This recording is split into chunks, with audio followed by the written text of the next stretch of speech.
Agora eu vou pedir para os amados, abram suas Bíblias, o Evangelho de Mateus, capítulo 5, versos de 33 a 37. Evangelho de Mateus, capítulo 5, versos de 33 a 37. Está interessantíssimo o assunto hoje. Boa noite para vocês que nos acompanham pela internet também.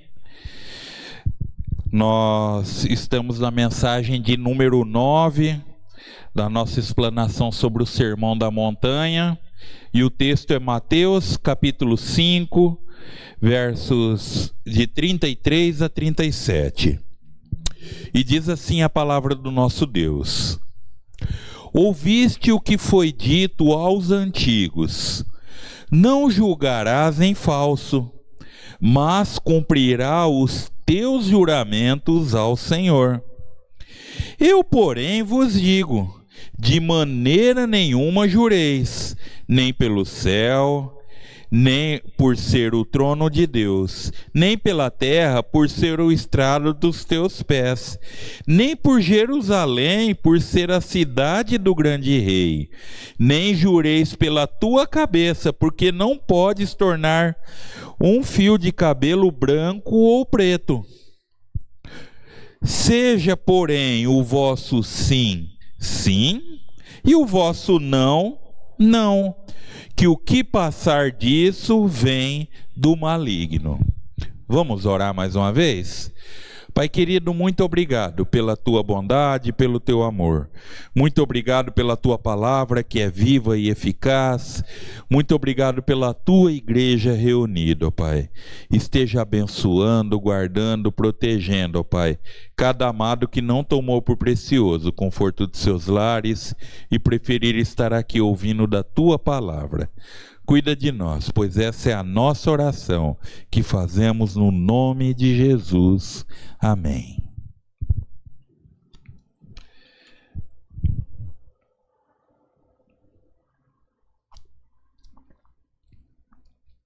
Jesus, após explicar para a multidão, a essência do propósito da sua vinda, do seu ministério, que era tornar pessoas com a conduta de vida correta, que através do seu exemplo de vida mostrasse que era um seguidor de Deus.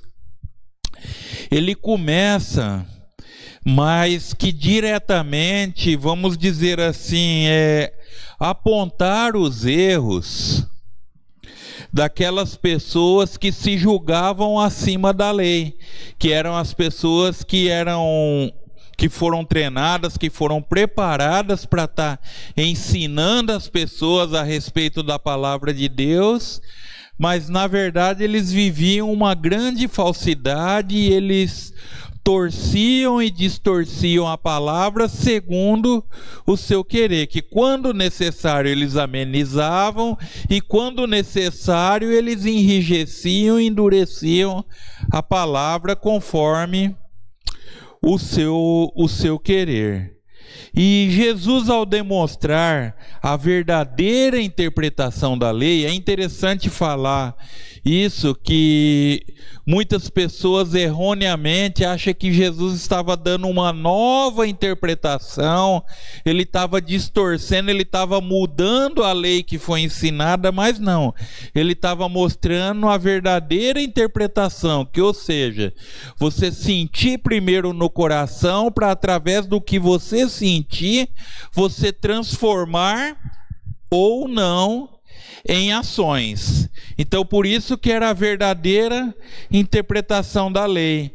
Só que com isso ele coloca em xeque a autoridade dos rabinos e dos fariseus daquela época, que assim como no caso do divórcio, que na mensagem passada eu comentei, que eles procuravam amenizar, eles procuravam facilitar, vamos dizer, porque não era para eles interessante eles pegar colegas, companheiros em flagrante adultério, ou eles tinham colegas que preferiam, por qualquer motivo, estar se divorciando, então eles procuravam afrouxar, amenizar e até facilitar a interpretação da lei. Eles tentavam assim burlar ou disfarçar o verdadeiro significado da palavra de Deus. Então, e foi a partir desse momento que as autoridades começaram a olhar para Jesus não meramente como aquele profeta que estava simplesmente fazendo milagres, mas foi através do teor do seu ensino, através da maneira pela qual ele mostrava a interpretação da lei, que as autoridades começaram a o odiar e assim o perseguir. No verso de número 33, que Jesus ele entra no assunto a respeito dos juramentos. Assunto esse que tem sido controverso até os dias de hoje. Eu vejo na igreja muitas pessoas vendo esse texto aqui de uma maneira equivocada, né? O verso de número 33, Jesus ele já começa dizendo assim: ouviste também o que foi dito aos antigos. Quando Jesus está falando dessa maneira, ele estava fazendo uma referência direta a um texto citado por Moisés em Números capítulo 30, versículo 2. Eu vou pedir para algum irmão ler para nós. Livro de Números, capítulo 30, versículo 2. Você que está em casa, ou abra sua Bíblia, ou anote esses versículos para você acompanhar também. Pode ler, irmã, por favor.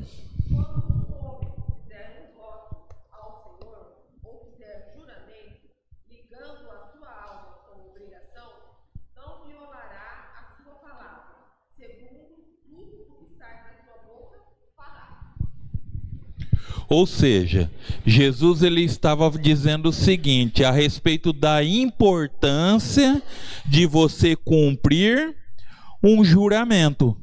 Que no caso a palavra voto e juramento, dependendo da versão, né? Nesse texto aqui quer dizer a mesma coisa. Ouviste também o que foi dito aos antigos: não jurarás em falso, mas cumprirá os teus juramentos ao Senhor. O que Jesus estava falando da importância de você cumprir aquilo que você diz. Ou seja, você ser correto, você ser idôneo naquilo que você faça, independente do que seja, quer seja de uma situação pequena ou de uma grande transação comercial, mas o que Jesus estava falando é da importância de você ser verdadeiro, de você ser autêntico, de você ser sincero. Se você combinou, é aquilo. E é interessante que o texto aqui, né, que fala que os fariseus, eles procuravam dar uma outra ênfase a esse texto, que até desde criança eu ouvia muito esse texto, as pessoas falavam: olha, toma cuidado para você não tomar o nome de Deus em vão. E a gente ouvia muitas pessoas falando que quando se falava alguma coisa relacionada a juramento, os fariseus eles distorciam esse ensinamento de Jesus.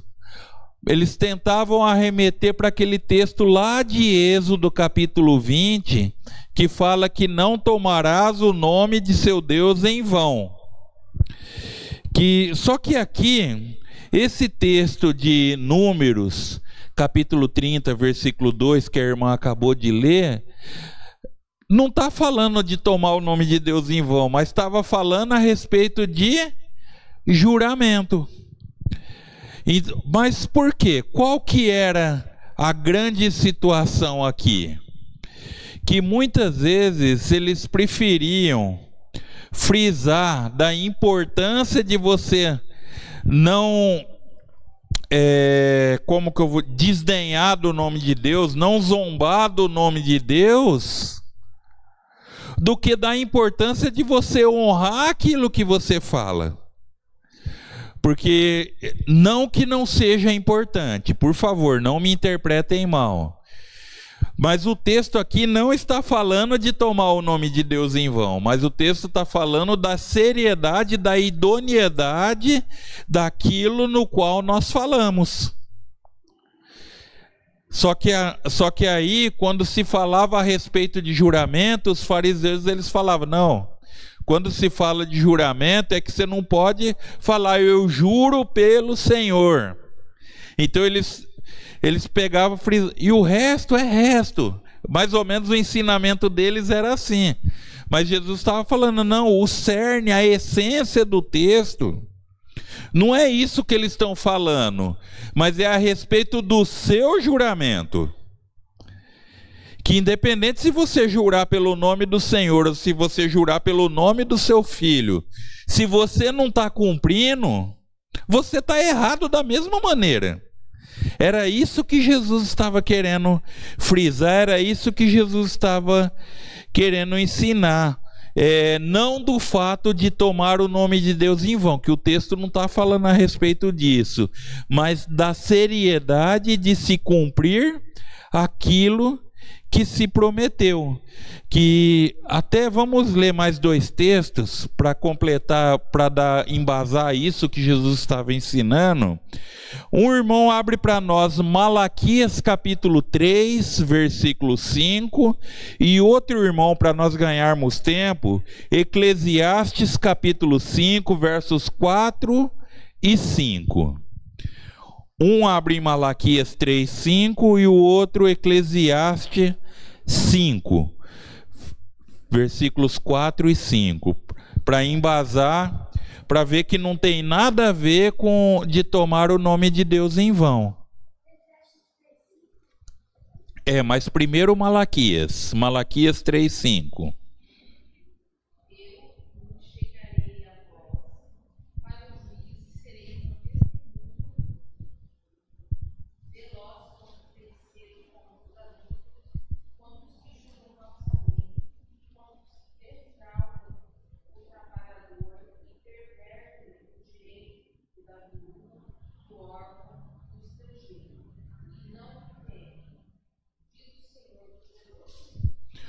Vocês percebem que esse texto, Deus ele está colocando no mesmo pé de igualdade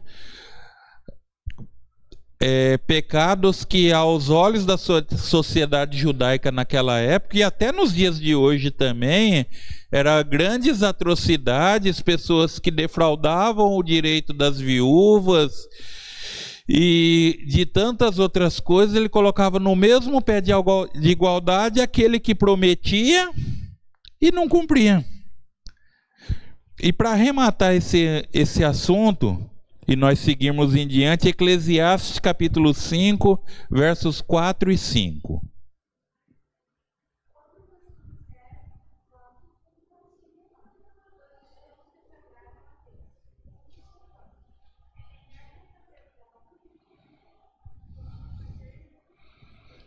É isso a expressão que eu já ouvi muito, antes de eu estudar teologia, eu ouvia muito essa expressão, né? Voto de tolo e não sabia, né? Que vem desse texto de Eclesiastes capítulo 5, que fala que quando você faz um voto, ou seja, você promete uma coisa e não cumpre, você está fazendo um voto de tolo. Isso não sou eu que estou dizendo, é a Bíblia, o próprio Deus que está falando, que é um voto de tolo. Olha, eu vou comprar determinado, tal dia eu te pago. Mas se você, que tem pessoas e Os mestres da lei, na sua grande maioria, muitas vezes era nesse sentido, nas suas transações comerciais, nas suas negociações, que era muito comum, questão do negócio, vender uma ovelha, alguma coisa assim, falar, olha, tal dia eu te pago. Mas chegava o tal dia, chegava o outro tal dia, e nada, e muitas vezes consciente, eles assumiam um compromisso, né? Eles assumiam um compromisso, mas não o cumpriam. E por isso, aí conforme esse texto, era um voto de tolo. Aí na sequência o versículo de número 5, está aberto ainda, Esther? Lê para nós.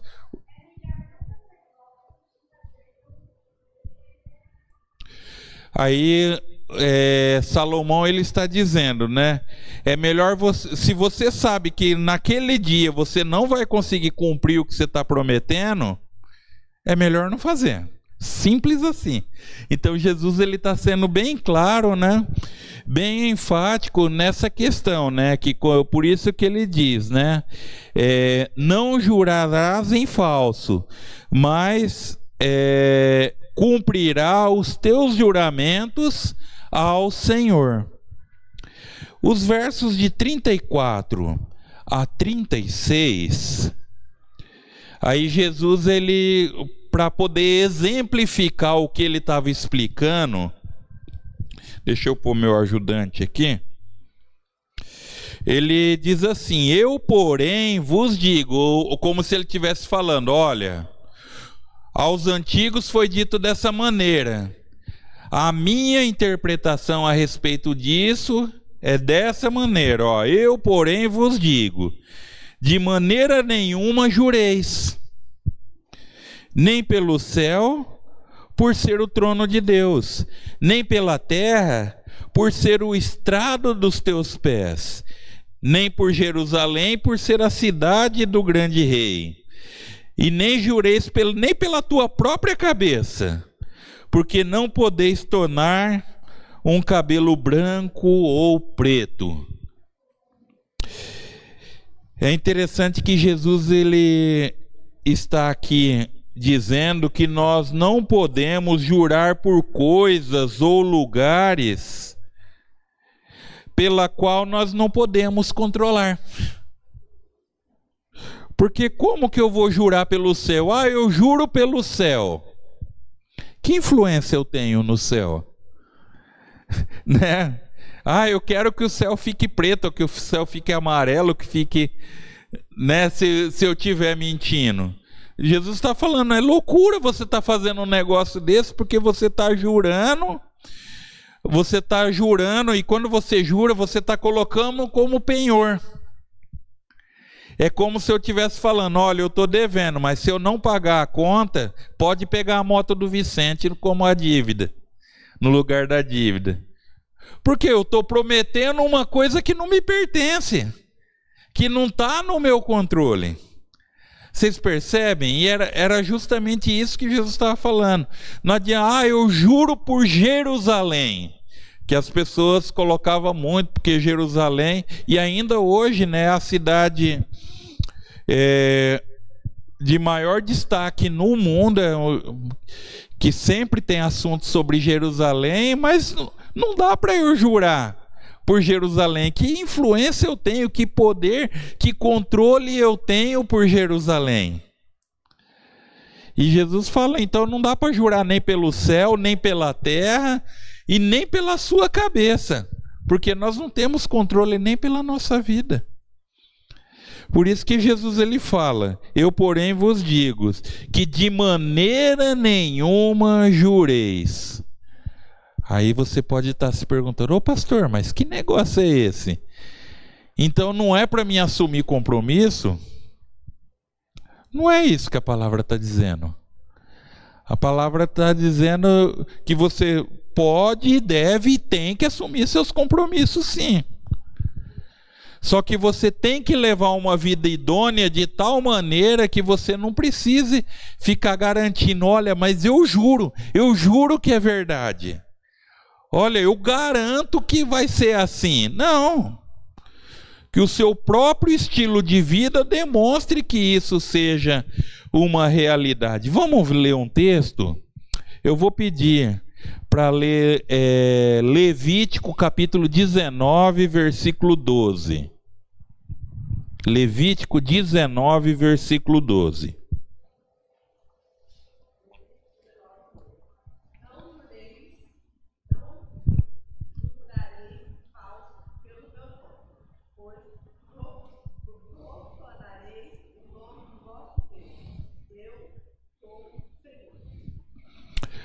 Aqui em Levítico Deus está sendo bem taxativo, né? Não jurareis pelo meu nome, porque a Bíblia em lugar nenhum está mandando você, olha, você jura pelo teu Deus? Não está falando isso. Não está mandando, não está ordenando nada disso. Tem pessoas que às vezes pela sua intimidade, e até minha opinião pessoal, às vezes até pela sua ousadia, que tinha pessoas que tinham uma intimidade tão grande com Deus que chegava a ponto de ser ousado, né? Como Moisés desejava ver a glória do Senhor, né? E então às vezes eles iam um pouco além, mas isso porque eles tinham intimidade. Eles tinham, vamos dizer assim, eles tinham um potencial para isso. Porque eles conversavam face a face, eram pessoas que tinham uma experiência que nada dá para se comparar com a nossa experiência hoje com o Senhor, né? Então, aí Jesus ele fala que quando você promete, você jura, por algo que está além do seu controle, está sendo um juramento desnecessário. Está sendo um juramento em vão. Porque, olha, eu juro por Presidente Prudente, mesmo se eu fosse o prefeito de Presidente Prudente. Mas a cidade de Presidente Prudente não é somente o prefeito. Então não daria para eu jurar pela cidade. Vocês percebem? Aí, por isso que aí entra o versículo 37, e isso me faz lembrar a respeito de um poeta romano da Roma Antiga, que ele escreveu vários clássicos da literatura. O nome dele era Petrarca. Petrarca não somente pelo dom de escrever, mas ele era muito conhecido pela sua idoneidade e pela vida reta e um nome que ele construiu durante uma trajetória de vida. Se tornou uma pessoa muito honrada por onde ele passava.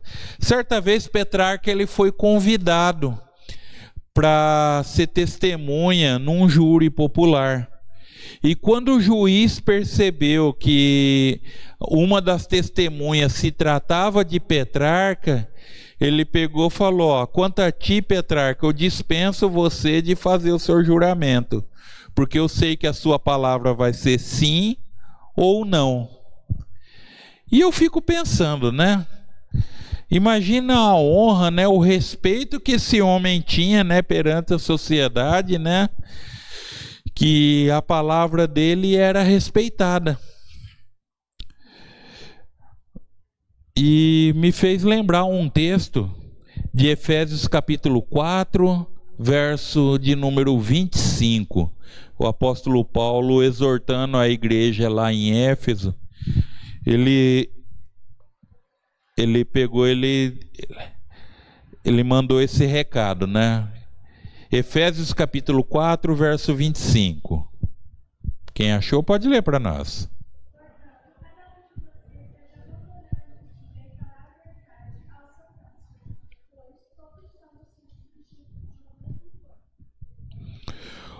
Portanto, vós deixais a mentira e falai a verdade.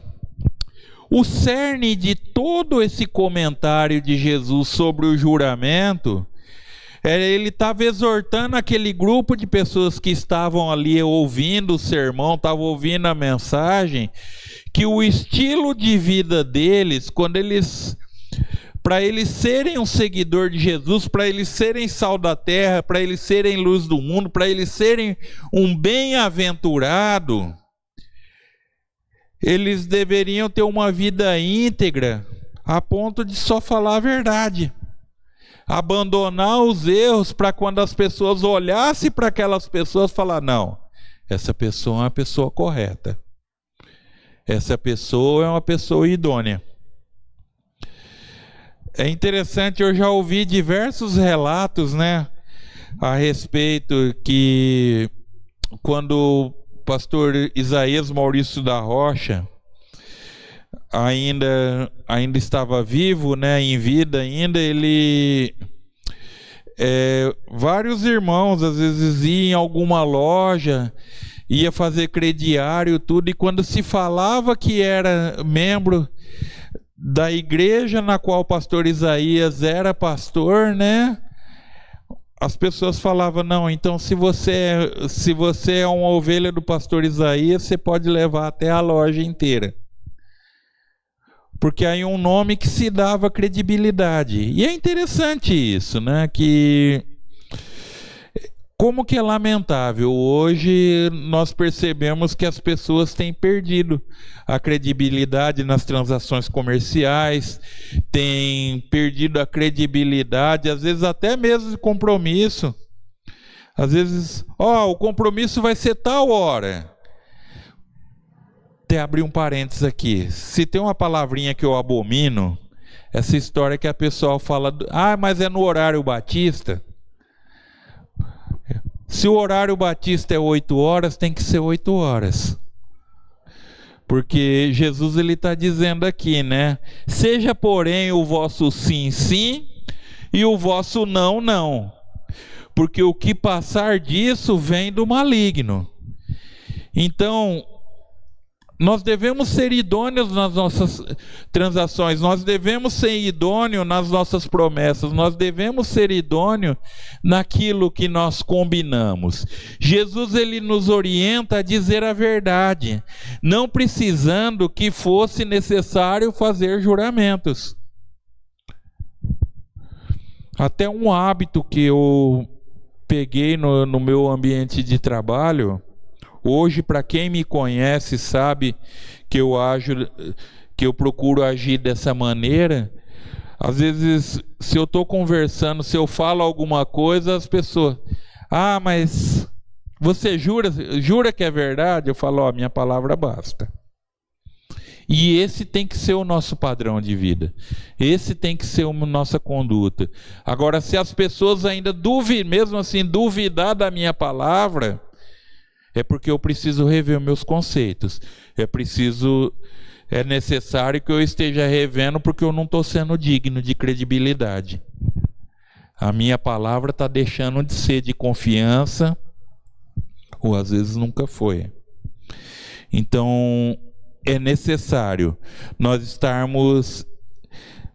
estar atento, porque Jesus, quando ele está falando, dando essa palavra sobre os juramentos, ele fala que o ideal, para você que quer ser igreja do Senhor, não ter a necessidade de fazer o juramento. Você não precisar jurar, porque basta o seu sim ser sim e o seu não ser não. Porque o que passar disso vem de origem do próprio pai da mentira. Finalizando essa mensagem, vamos ler Colossenses capítulo 4, versículo de número 6.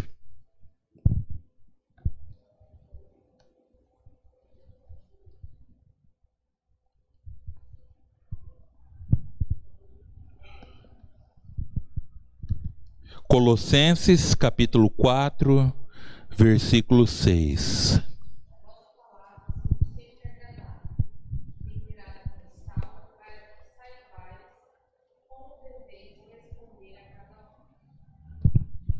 É interessante que Paulo ele foi sensacional assim, né? Nessa palavra, né? que eu quero arrematar essa mensagem, que não é porque a minha palavra tem que ser sim ou não que ela precisa ser seca, né? É sim, é não. Mas Paulo está dizendo que a vossa palavra seja temperada com sal. Ou seja, que tenha um bom sabor, que seja agradável. Ele está dizendo assim, que você tem que falar a verdade sim, mas que tenha bom senso, tenha tato, tenha cuidado na maneira de você estar tratando as pessoas, na maneira de você abordar as pessoas. Tem um grande amigo meu que, irmão em Cristo também, mora ali em IEP. Às vezes, quando uma pessoa é um pouquinho mais mal educada com ele, ele fala: eita, se eu soubesse que era coiceiro, eu tinha jogado a espiga de longe, né? Porque às vezes tem pessoas que é chucra, literalmente chucra no trato. E Paulo está dizendo que as nossas palavras têm que ser temperadas com sal. Porque o sal, ele desperta o sabor. Um alimento, quando ele está bem temperado, ele é agradável. Ele desperta a sede. Porque nós somos corpo, nós fazemos parte do mesmo corpo.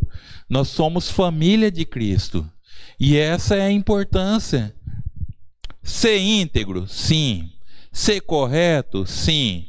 Mas isso não nos dá o direito também de tratar as pessoas com casca e tudo. Nós temos que ser finos ou refinados no trato com as pessoas, na maneira de estar tratando. Diga, Davi.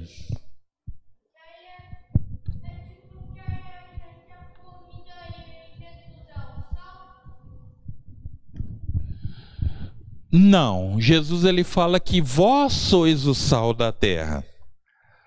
Ou seja, Jesus ele dá o tempero para a nossa vida, mas nós que temos que temperar a vida dos outros. Ou seja, é a maneira que você vai tratar o seu coleguinha que vai mostrar que se você é de Jesus ou não. É a maneira que você vai conversar com o seu coleguinha, a maneira que você vai tratar os seus amigos, os seus parentes, a sua irmã, o seu pai, a sua mãe, as pessoas lá na Vila da Fraternidade. É a maneira que você vai tratar essas pessoas que vai mostrar se você é de Jesus ou não. Se você está temperando com sal ou se você está temperando com caco de vidro. Você entendeu? Porque aí vai fazer toda a diferença o tipo do tempero que a gente está usando. E que possamos estar pensando a esse respeito e que o Deus eterno assim nos ajude e nos abençoe. Próxima mensagem nós estaremos falando sobre a respeito Mateus capítulo 5, 38 a 42, né? Quando fala a respeito de como nós tratarmos o nosso próximo. Por isso que eu já dei uma introduçãozinha com Colossenses 4, versículo 6. Que Deus eterno nos abençoe e nos ajude. Vamos orar mais uma vez? Pai, nós te louvamos pelo teu cuidado, pelo teu amor. Muito obrigado pela tua palavra, que é viva e eficaz. Abençoe, ó Pai, a vida de nossa irmã Adriana, nosso irmão Vicente, nossa irmã Josefa, nossa irmã Esther, nossa irmã Lucilene, nosso irmão Davi. Muito obrigado porque eles estão aqui na tua casa, prontos para te louvar e bendizer o teu santo nome. Derrama as mais ricas bênçãos sobre a vida deles. Abençoe as pessoas que, quer seja ao vivo ou quer seja em qualquer tempo, que esteja ouvindo essa mensagem também, ó Pai. Que derrama a graça e dê coragem e ousadia de tornar em ação prática, ó Pai, essas palavras tuas, ó Pai. Pois é no nome de Jesus que nós oramos. Amém. Que Deus assim nos abençoe. Nos veremos no sábado, se Deus assim nos permitir. Com oração silenciosa estamos despedidos dos irmãos, mas não da presença de Deus.